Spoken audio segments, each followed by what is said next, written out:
Once social change begins, it cannot be reversed. You cannot uneducate the person who has learned to read. You cannot humiliate the person who feels pride. You cannot oppress the people who are not afraid anymore. Cesar Chavez. Assalamu alaikum wa rahmatullahi wa barakatuh. Greetings of peace, mercy, and blessings to you all. We're here again on Just Us with Chris and our special guest today, Raj Satharaju, a friend of mine, colleague of mine, mentor of mine, and welcome to this space. Welcome to this conversation, Raj. Oh, thank you, Chris. I appreciate Malaikum Salam to the audience and to you. And this is special. Thank you. To be with you. The purpose of the show is it's called Just Us. It is Just Us, and it on that communal level of Just Us is where justice is found. Mm-hmm. And you know, the second part of the show is called Building Restorative Community, and you're absolutely, one of these, I think one of the strongest working people in the community, particularly around restorative work. Tell us about yourself. Introduce yourself. Who are you? Where you're coming from? What brought you to this point of where you're at today?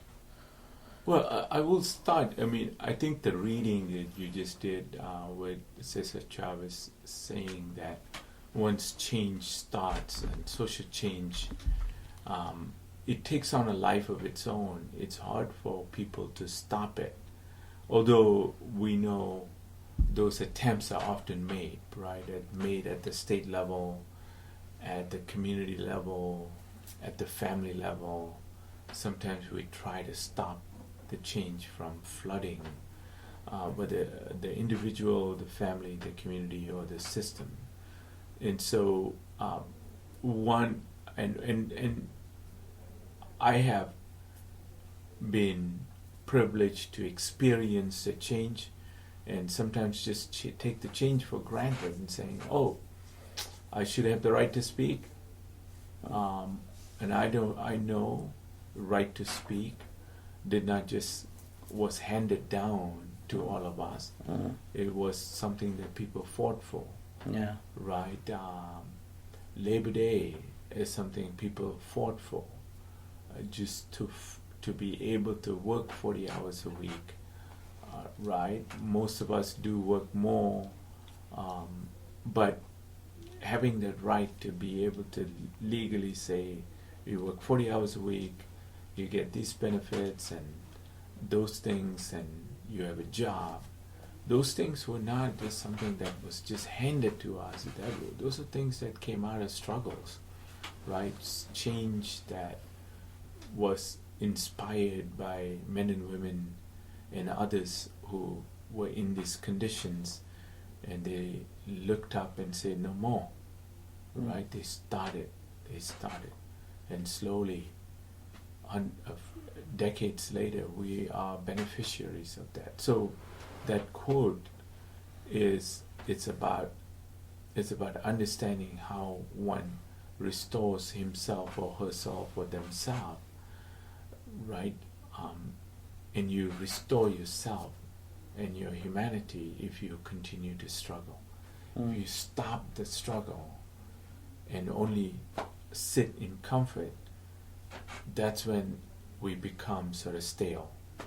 It's right? Stagnant. Yeah, our bodies are a reminder of that. We have that atrophy. Mm-hmm. If we don't use it and push ourselves, we can't grow. Yeah, right. And not just physiology and other things tells us that we grow if we are engaged and we are in a state of struggle.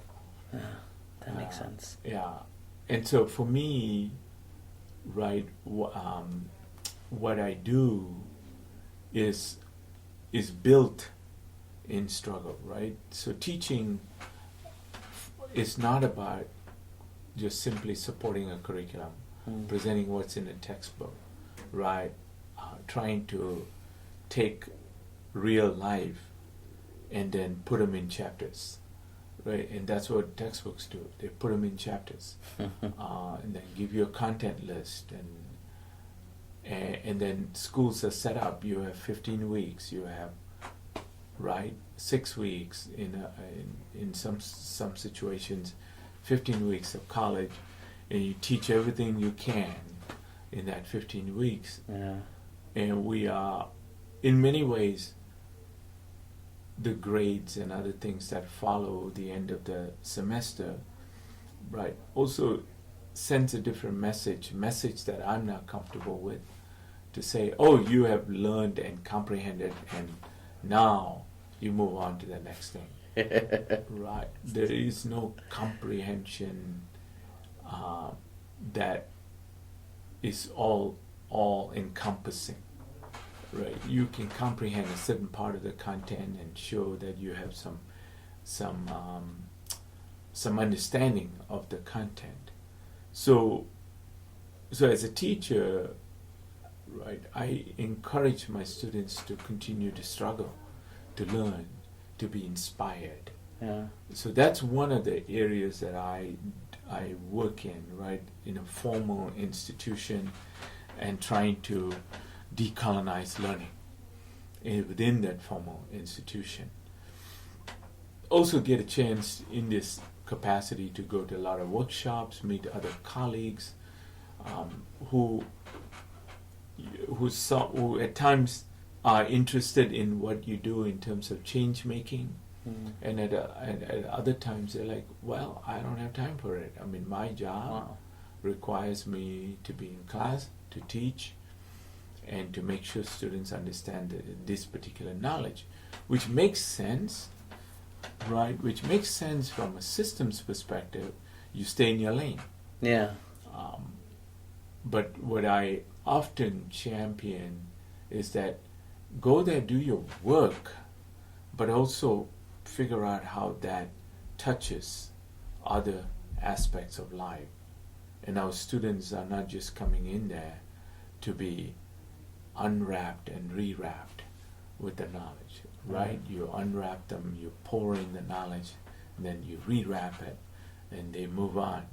It's hard for me to think that way, whether it's in the science fields or whether it's in the STEM fields, whether it is in the social science fields or humanities, right? We need to find ways to stay in this constant struggle. So that's sort of the teaching aspect, and you said, mentioned that I'm in different places, doing different types of work. I honestly, right, enjoy every aspect of what I do, right? Whether it's in 5th grade boys, working with 5th grade boys, or men who are coming out of our jail systems, or men who have come out and joined the community after spending time in our prison systems, or communities that have been affected by violence, or teachers who are struggling to try and figure out how to work with youth, how to do equitable work. So it's a gamut of things that I'm able to do in this capacity as a faculty member. Right, that's the formal description. A formal description that I'm often uncomfortable saying, right? I am a professor. Wow. I'm like, what does that mean to be a professor? I'm a teacher, right? I'm a teacher. I am constantly learning from my students. I'm constantly learning from my community. Yeah. And so often shy away from descriptions, and unless it is formally required, I just simply say, well, I even try to not even capitalize my first name. I feel like, the capitalization is also a leverage of power and authority that Bell Hooks often talks about. I said, why? I mean, I'm just one of many. Wow. Right? So let us try to figure out how to stay humble. The more one seeks humility, the greater he or she or they are open to learning, because they're vulnerable. Wow. Right? So so the gamut of work that I do, right, I love it. I love every bit of it. I mean, there are disappointing days. Yeah. There are days when you feel like you're walking on the moon, it's not a job, it's not a work that I go to. I go every day to do the type of things I do and experience the type of things I experience because I'm driven by passion. Mm. You're a criminal justice faculty at the university you're at. What was that interest in criminal justice in particular that drew you to that? Yeah, I think, good question, right? In discipline, in academic disciplines, they often say, you're a criminal justice major. Yeah. You're a law enforcement major, you're a science major, physics, So we have all of these sort of ways to categorize and put them in a list and lanes and then serve those lanes. Yeah. Right? Serve those lanes. So faculty, my colleagues often say, I'm a physics teacher, I'm a scientist, I'm a professor. And they're all doing what is supposed to be done. Yeah. But I am not content with the way sometimes academia wants us to describe ourselves. So in my work, I often in public say I'm in recovery when it comes to what I teach, because what I have thought, what I learned, what I intended to teach is doing more harm. Right? It's violent. Yeah, it's doing more harm. It certainly is. And as somebody said, I can't remember the author's name, she said, USA is violent, right? USA causes trauma. And it makes sense if you step back and look at our policies and how policies are designed to hurt and traumatize people, not just here in the United States, but in various communities internationally. Yeah. Right? And it's hard for us to grapple with all of those things while we are raising children, while we're trying to pay the bills and go back and pay the debt and trying to stay in line so that you're not breaking any laws. Yeah. Right? All of these things impose certain type of restrictions. That is probably why we stay in our lanes, because it's easy to do all of these other expectations if we stay in our strict lanes. But I try not to stay in these lanes, and I call myself a recovering criminologist. And so, being in recovery for alcoholism and drug addiction, I realized that the way you stay sober, not abstain from drinking, but the way you stay sober, right, is constantly by working on healing. And when I say I'm a recovering criminologist, I am trying to seek healing in the work that I do, right? So the work I do then becomes more justice-oriented, i.e. justice equal to love-oriented. Okay. Yeah. All right. And so much about what you do, and so how I've met you and is I've never engaged you in the classroom. I've always engaged you in doing circle work, in the community in particular, and I think it's known that that's your passion. But where's that passion come from for community work? Because unfortunately, we don't see that in everybody. I think too many of us are only stuck in our own lanes and stuck only on those day-to-day problems we have. Many of us forget about that servicing the community component. Where does it come from for you? Like, what is that? Yeah, and when we or I talk about us getting stuck in our lanes, I think it's survival, right? People are trying to survive. People are trying to make it. Yeah. And there's sort of like this understanding, general social contract. If everybody does what he or she is supposed to do in their lanes, then everything will be smooth.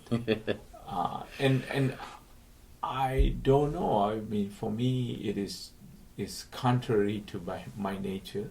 It's contrary to being human. Yeah. Human beings delve in and dwell in multiple spaces, not in one lane, right?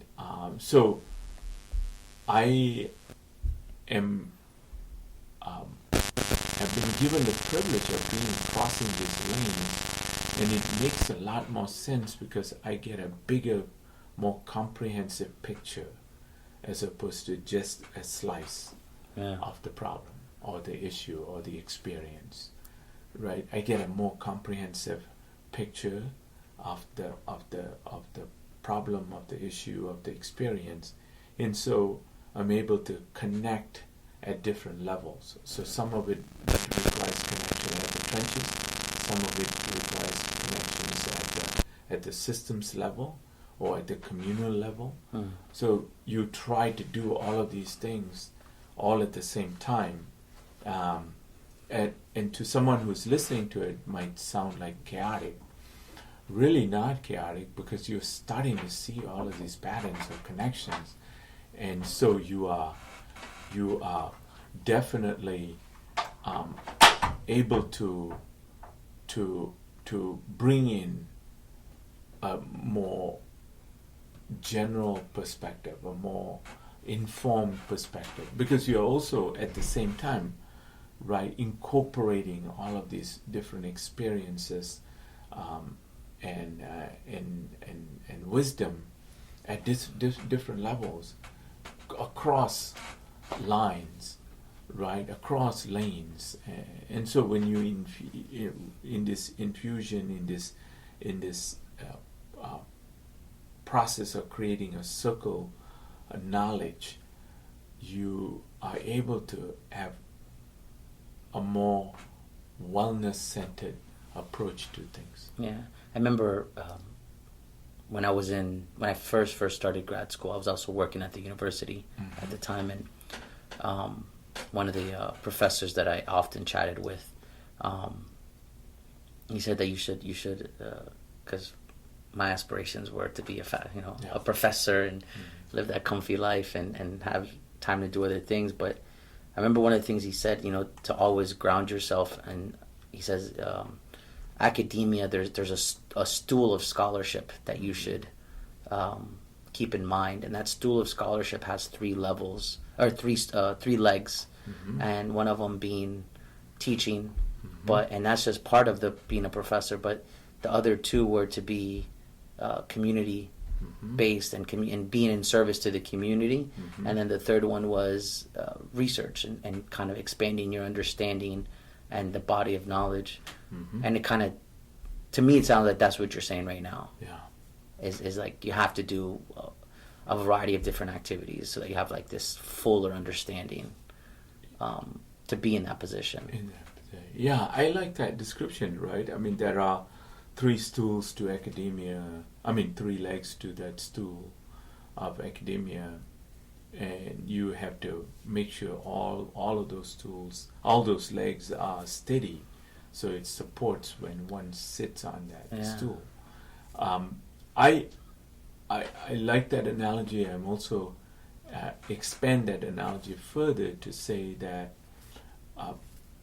all of these things are not separate legs, right? They're not just, these are all bound into one another, right? And that term that that was popularized by Nelson Mandela, right? I think it's a Zulu word, that Ubuntu, right? When I see you, I see me in you, and you in me, right? So the idea is that we are all enmeshed in one another. Yeah, it's a different way of understanding knowledge, right? It's a different way of understanding human experiences, or earth experiences, earthly experience, because our relatives, as the native communities often say, indigenous communities say, our four-legged relatives, our winged relatives, they are not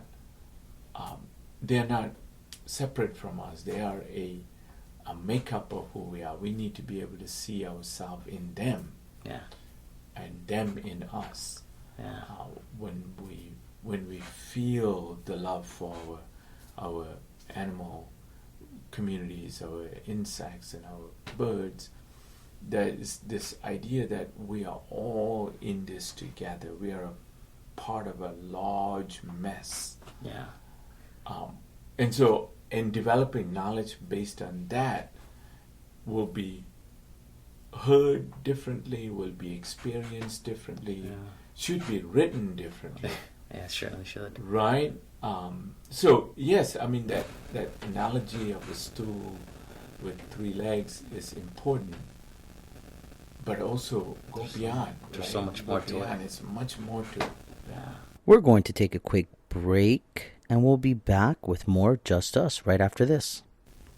So welcome back. We're still here with Raj, and we can continue this conversation on, you mentioned earlier that you work with 5th grade boys and also with adults.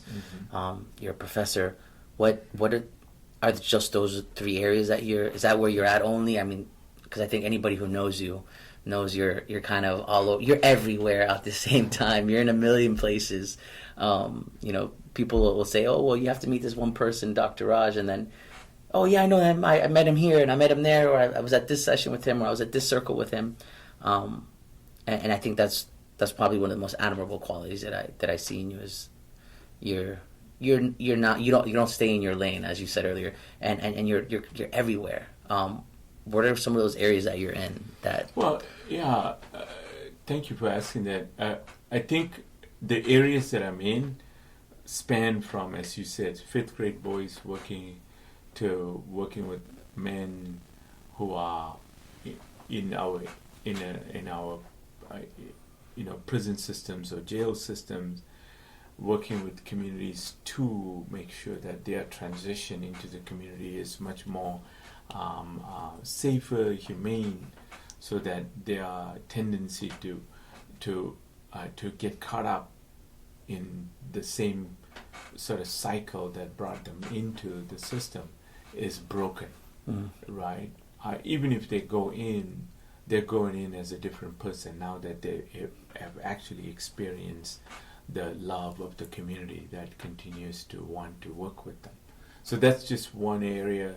The other areas that are working on trauma, and trying to make sure that we as a community have a better grasp and an understanding of trauma, whether it's for law enforcement officers having a better comprehension, whether criminal justice majors have a better understanding, whether it is social workers, school teachers having a better understanding, working with medical doctors, and them having better understanding, right? So it spans the gamut in terms of making those awareness possible. Not because I think I have the answer. I think I do that work because I feel driven to raise a collective consciousness that informs our system, and then systems then inform communities, and communities inform families, and families inform individuals. But we are so often, what I'm realizing, even in academia, we teach to keeping the system alive. So we try to fix the system as opposed to humanize the system. Right? We say, oh, the system is broken, let's fix this part and fix this part. For the most part, systems have over the years caused so much more hurt and violence, and absolutely, so we tend to try to fix the system as opposed to humanize the system, create consciousness in the way we do our work. So that's just so that's another area that I'm focused on, which then invites doctors, lawyers, teachers, community, human service workers to this particular gamut, to come here to experience poverty, and then start to realize how much of an impact it has, how exhaustive growing up in poverty is, and the type of trauma it causes. Yeah. So that's my entree into this trauma healing field, right? Work with volunteer, but really love the work that I do with the NAACP. Okay. Right? We are working on really addressing reform in the criminal justice system by working with law enforcement in Minneapolis, by working with counties on warrant forgiveness days, and so all of these things are part and parcel of the other type of work I do. Also do a lot of restorative justice sort of work in our communities, right? Using the circle process, the indigenous way of being, using that to go into communities to help them become much more stronger communities, to help them think about healing, to help them think about how enmeshed life is, as opposed to saying, oh no, you stay in your lane, we are good, right? Just went to a school district this past week and realized that the community, there were a lot of people who were hurt by the school policies, right, or the lack of humanity in the policies.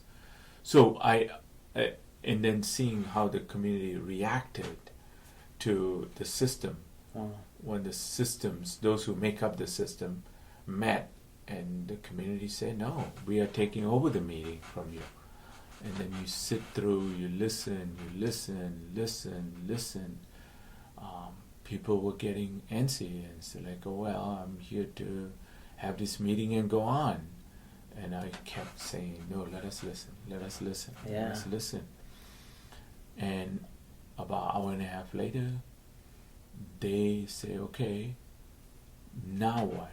I said, okay, now let's figure out what we can do to make sure all that hurt, all that emotions that you shared are channeled in a way that helps to humanize the policies that the school district is going to introduce. Yeah. So would you kindly join us in a circle? And the mother and the daughter and the grandmother said, yeah, we'll join a circle now. And now those who came to learn about RJ actually experience what is restorative justice circle work. Yeah. Right? They are sitting there and thinking like, wow, that's a lot of patience. Love the way he did it. I said, I didn't do anything other than just simply was present. And that's the part that we need to do, right? So, working there, working with a group, the Equal Justice USA, trying to do national conversations about community and police healing, working together, understanding each other, deconstructing power and colonized ways of thinking, right, at the national level, and teaching classes, running trainings. I mean, those are some of the things that I do. Yeah. But again, going back to that, the legs, the three legs of that stool, that defines one as a faculty, right? For me, everything that I do does not function in lanes. They are all intermingled. They are wound into one another. Yeah, there is no one without the other. No.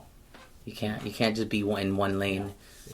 I see the overlap, when we were talking about indigenous, going back to indigenous ways of being, in that recognizing that all living beings are connected, which is something for me so easy to understand, coming from not always having been, but having in adulthood accepted Islam. There's so many stories that speak about the animals being soldiers of God, and us not knowing what their roles are, so we must respect them as such. To even, and we have to be a little bit of everything and not just one thing. Yeah. This, I feel like as much as Western European society and culture advanced during the Renaissance period, which was when generally speaking, they did that. They tried to expand themselves and not just being in one thing, but doing a multitude of things. Yes. And that gave them a deeper understanding for life. Mm-hmm. It seems that they've lost touch with that in particular route, and now it's, no, let's only specialize in this one thing. Yeah. You are a technician. You fix this part of this machine, and you are a teacher of this subject. So this is all you're going to teach. Mm-hmm.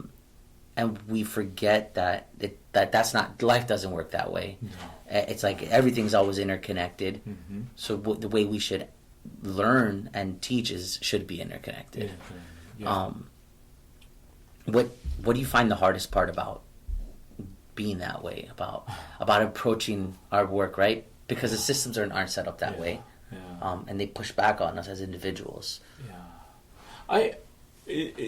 Hard primarily because a lot of this work is about inviting people to center themselves, right, and stay grounded and reach a level of understanding that requires you to be grounded, centered, and conscious, right? You cannot become a robot in the work that you do, right? And sometimes that's defined as being efficient. So one of the challenges when people say you're not efficient, this is not an efficient process, right? Because you waited an hour and a half to listen to that complaints from this individual and their family members, and then you started the work, and that left us only with 45 minutes. I say, okay, maybe it's not efficient, but I'm not here for efficiency, right? I'm here for relationships. I'm here to deepen our level of understanding of each other. And if and I say it this way, if efficiency gets in that way, let's throw it out the window. What's that fancy word? Defenestrate efficiency, right? Because efficiency is getting in the way of our realizing our humanity. Throw it out there. The quantitative measures getting in the way of the qualitative. Qualitative engagement, right? So instead we say, no, efficiency is like the cultural value. Everything has to be informed by efficiency. And when we continue to hang on to efficiency, we will continue to become more restrictive, more punitive, because it requires us to say, I have 1 hour to spend with you.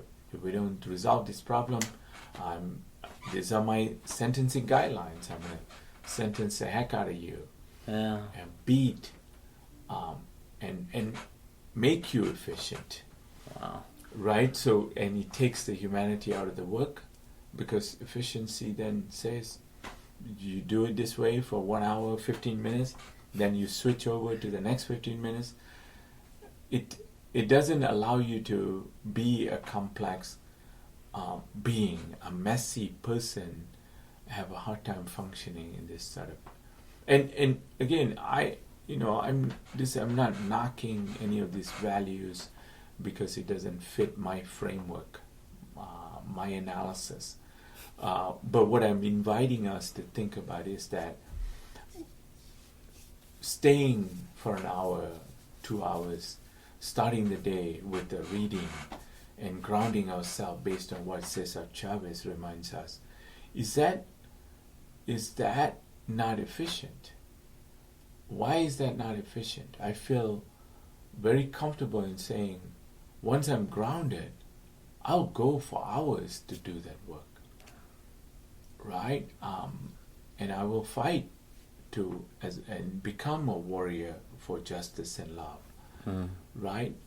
Instead, if you do anything with such passion, people start to think about, oh, am I not taking care of yourself? And I'm like, well, if you don't take care of yourself, you can't do the work. So if I truly believe in what I'm doing, and I love what I'm doing, and I'm passionate about what I'm doing, then I am going to make time to take care of myself. Right? That is going to become part of my routine. Yeah. But when we are taught to stay in our lane, then I say, well, no, I have to take care of these kids, so I'm going to just work on the kids and the kids and the kids. That's when you stay in your lanes, right? I feel like that messaging is wrong, or I shouldn't say it's wrong, because I don't want to dictate what is right and what is wrong.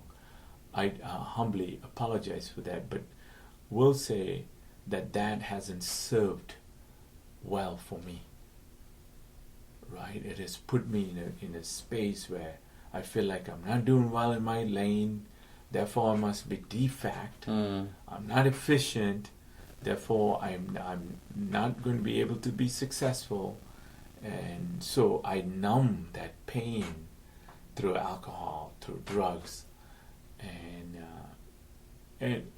I see people numbing the pain in different ways. Yeah, that makes sense. Yeah.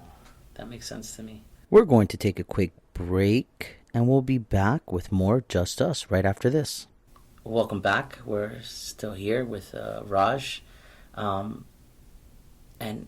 you just hit me hard with the idea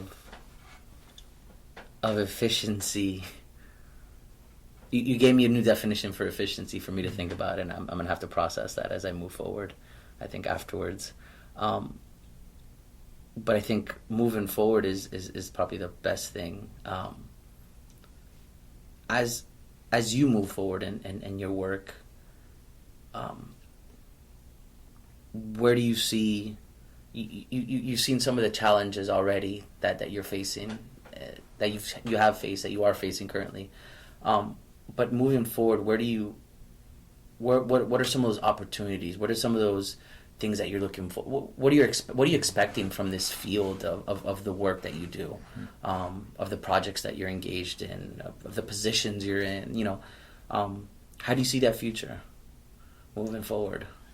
Yeah, so moving forward also is sort of like, for me, is one day at a time, right? So as a person who is in recovery for addictions and even from my own discipline, moving forward is about starting today, doing things yesterday, so that moving forward then becomes part and parcel of that continuation of the work that I do.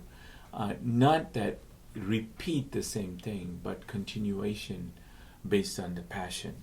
So moving forward, I really want to stay linked, grounded, stay in the trenches, work with the scholars in the trenches, as opposed to only work with scholars in ivory towers. Yes. Right. So really trying to figure out all learning, all knowledge from watching animals and work and just being around nature, to see the kind of wisdom that nature gives us and provides us, and to working with organic beings, right, who fumble, make mistakes, who laugh, who cry, who fart, right, all of these that make us who we are, and understanding them and working with them is moving forward, right?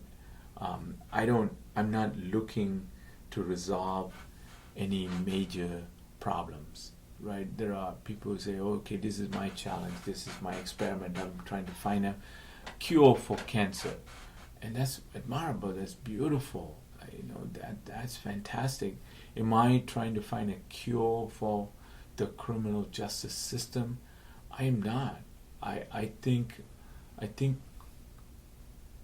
there is no antidote or a pill or a formula that will help fix the criminal justice system, because if we don't address trauma in our community, if we don't address power differences in our community, if we don't address families' needs, right? If we don't address schools' needs, we are never going to fix the criminal justice system. right? Criminal justice system is a product of what we are not doing in our larger society. Wow. It is simply a product of a violent society. It's a product of a society that continuously harm each other. A product of a society that disenfranchises and discriminates and racializes communities and issues. It's a product, right? The product will go away if we are able to Address the other issues. address the issues that is so fundamental for our way of being. So when people say fix the system, fix the criminal justice system, that's crazy notion, right? That's crazy making for me.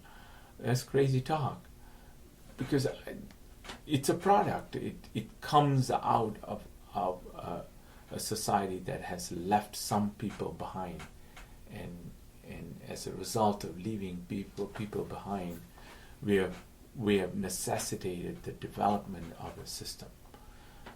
So I'm not trying to get to the moon. I'm not trying to get to Mars. I simply want to work in our community, one starfish at a time, right? Looking at every youth, every community as a starfish that has been washed onto the shore. Okay. Picking up that and throwing it back into the water. Okay. And generate life in them. Okay. Right. The other environmental analogy that I often love using, right? We have been trained in the systems that is not informed by collective consciousness, but simply by rules and regulations and efficiency and monetization and transactions. A system, right, that is informed by all of those things often produces and necessitates this growing sense of safe spaces and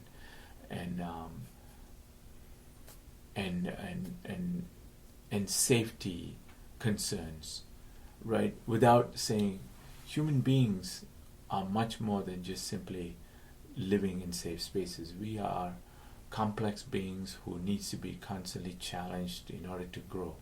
Otherwise we become stale. We just pick up a few sports here and there, we laugh out, we create a simulacrum, right? A simulated reality.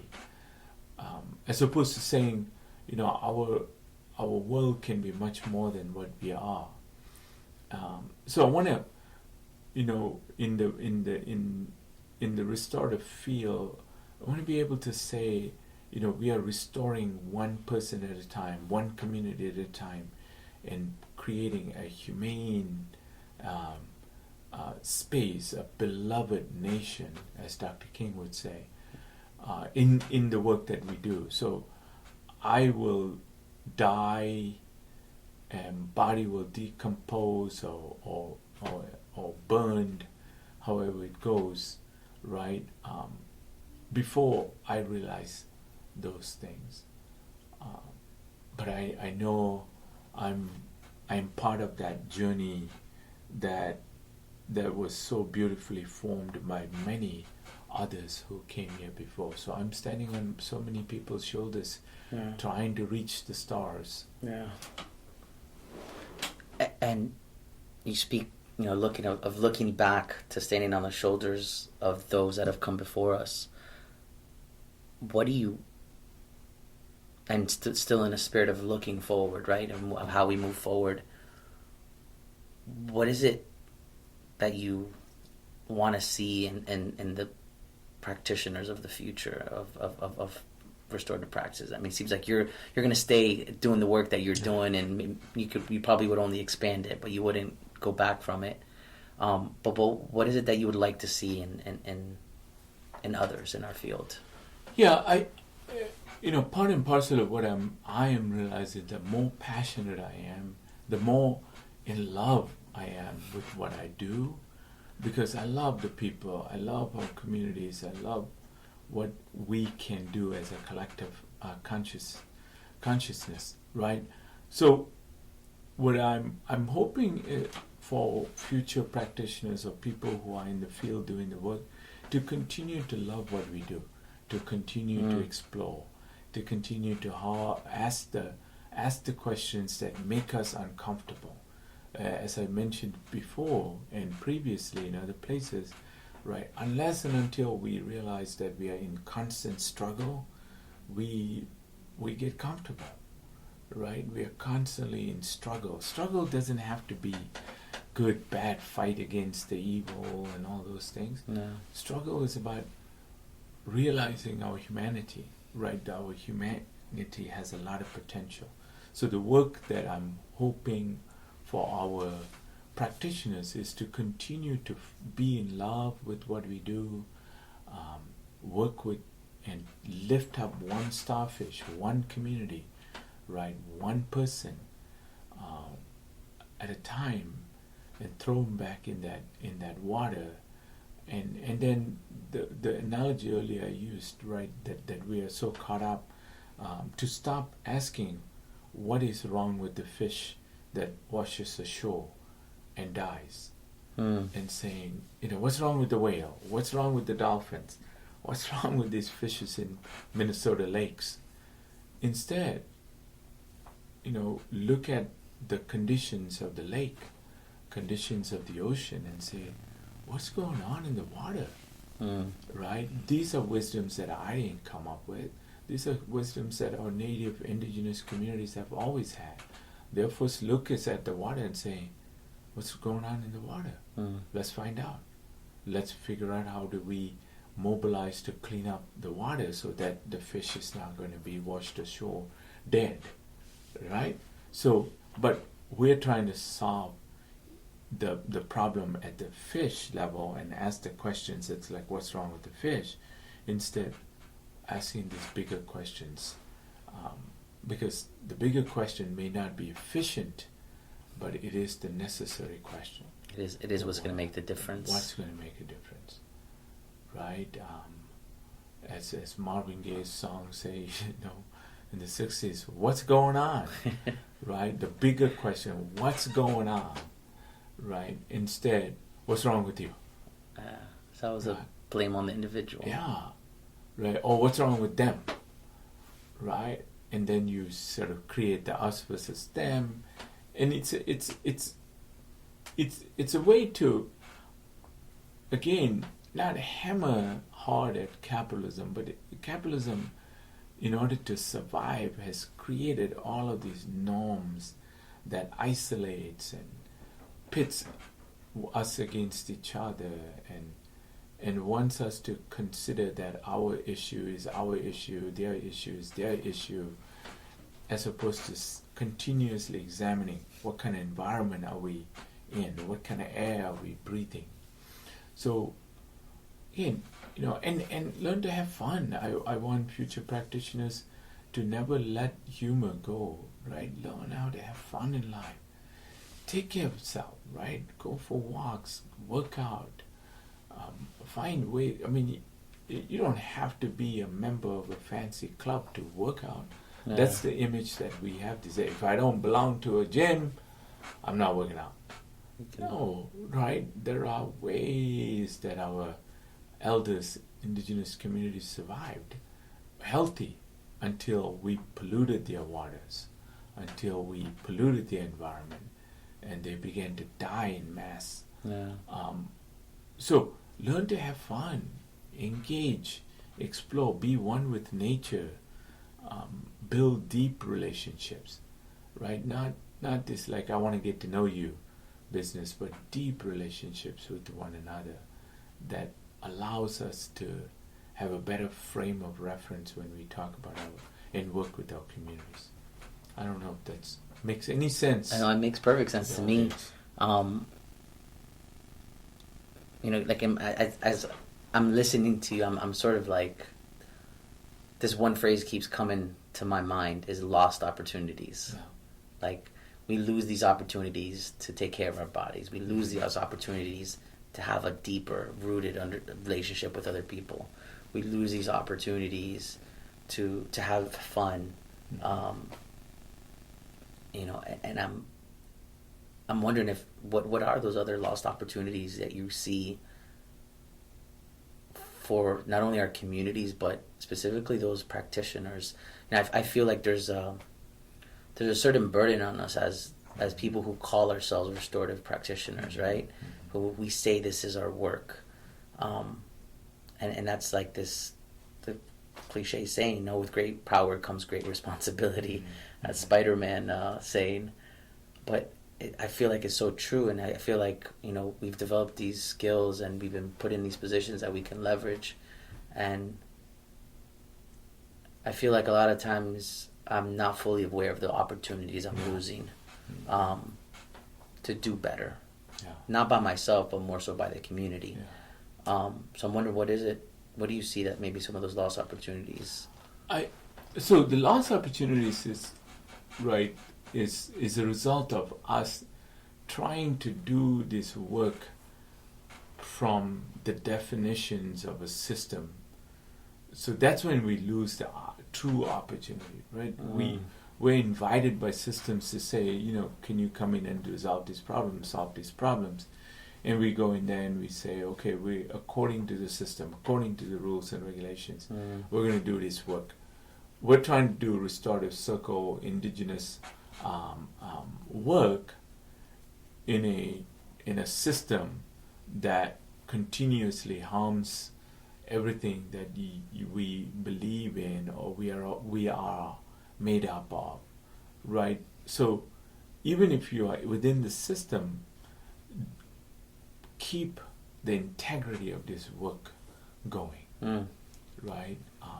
Work to enhance how people in the system approach problems, right? So be an example. I mean, the example I used in the school district when I went there just to do an hour and a half of like presentation to the school board and others, which turned into, you know, a session where parents who are disenfranchised from the system took the space and began to educate us, and I could have said, you know, well, let's shut down.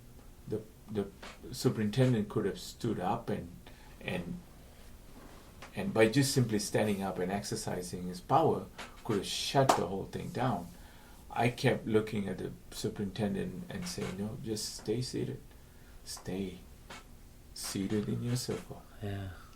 And I can see him just like trying to figure this out, where at one point I just had to go put my hand on his shoulder just to say, no, just it's okay. It's okay.